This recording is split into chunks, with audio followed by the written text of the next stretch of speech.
भारत राष्ट्रीय समिति की तश्कील के बाद पार्टी के कौमी सदर वज़ीर आला तेलंगाना के चंद्रशेखर राव के कौमी सियासत में दाखिलों को लेकर जहां मुल्क भर की अवाम एक नई उम्मीद की लहर पाती जाती है, वहीं मुख्तलिफ सियासी जमातों और तंजीमों की जानिब से खातिर ख्वाह रद्द-ए-अमल मिल रहा है। इस सिलसिले की कड़ी के तौर पर महाराष्ट्र संभाजी ब्रिगेड, जो एक अहम तरक्की पसंद समाजी तंजीम है, के जिम्मेदारों ने वज़ीर आला केसीआर के कैंप ऑफिस पहुंचकर मुलाकात की और एक याददाश्त पेश की, जिसमें कहा गया है कि नांदेड़ में मुनक़िद एक जलसा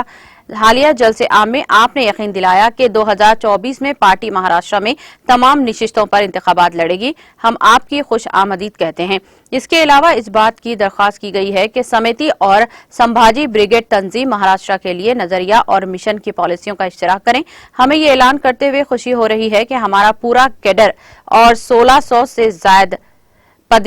पदाधिकारी पूरे महाराष्ट्र में रियासत से ब्लॉक सतह की काम करने के लिए दिलचस्पी रखते हैं और नेक मकसद के लिए दिल से बीआरएस पार्टी की हिमायत करते हैं। महाराष्ट्र में तंजीम जो शिवाजी भोले अंबेडकर आइडियोलॉजी की पैरवी करती है, इन लोगों के खिलाफ मुसलसल लड़ रही है, जो मुल्क में मुतसाद ख्यालात का बीज बो रहे हैं। संभाजी ब्रिगेड ने हमेशा तमाम के लिए सोच रखने वाली जमातों, तंजीमों और क़यादत के साथ मजबूती से तबादले ख्याल किया। रियासती सदर श्री पी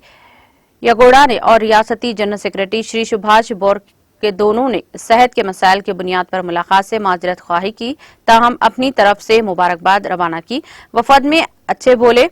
पुणे सचिन सामंत देसाई, नई मुंबई और रियासती तर्जुमान हर्षल बागल, सोलापुर किसान विंग के सरबराह संतोष गावने पाटिल नांदेड़ थे।